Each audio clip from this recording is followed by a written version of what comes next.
It's Tara's day 12 of the 100-day challenge. That was my lovely mum doing a brilliant job of introducing my day 12. It's Sunday, it's the 4th of November. So what happened today? I stayed at my mum's. I went shopping this morning with my sister, and she brought her little baby too.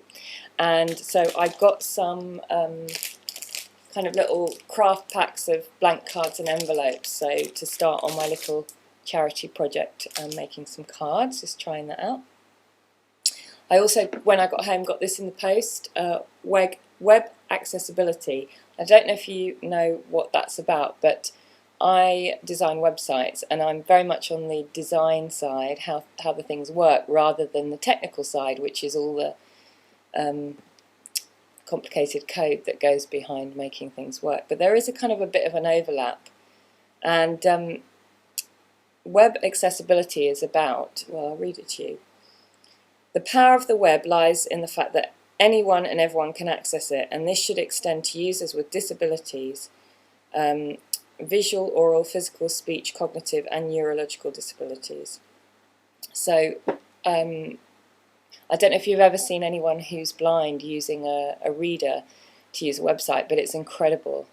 And the websites that they can read at the speed that we can read them, you would be amazed, or I was anyway, rely on those websites being properly designed so they can use readers on them. So, you know, things like lots of flash and animations can sometimes interfere with that. So I want to learn as much as I can. I'm doing some work for a charity at the moment. I won't go into that, but to make websites as accessible as possible, because I think it's just so valuable to, there's a whole communities out there that can get such great value out of being able to shop online, access information, etc. So that was really good. I'm really pleased. Another book to add to the list. Okay, I went out to lunch today, and wow, how many opportunities came up for changing the conversation into a positive possibility.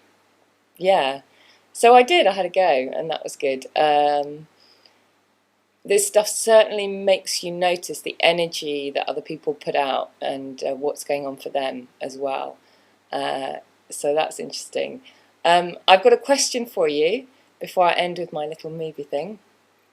And my question is around the law of attraction. If you've read it and you've got some, well, my intention is to get clarity on this question. It's about fear and what's sometimes called inauthentic fear. So the kind of fear that you shouldn't be afraid of, but maybe you are, like standing up and speaking to 400 people, or what else? Just like phobias are kind of strange fears, aren't they? So that fear comes up for me in sometimes dealing with people or situations that are difficult, and I just wondered how to manage the law of attraction around that, because if I get a negative feeling, then I actually don't want to focus on doing that thing, but I really want to actually do that thing, like deal with that situation, rather than just ignore it. So I wondered if anyone had any clarity on that. So that's it for today. So if you've got any feedback, put your comment or video response would be great. And I'm going to leave you with a couple of nice things that my friends said today. Oh, the best thing that's happened to me recently is that I got to come back to the UK and spend a long lazy lunch with my best friend. The best thing that's happened to me recently is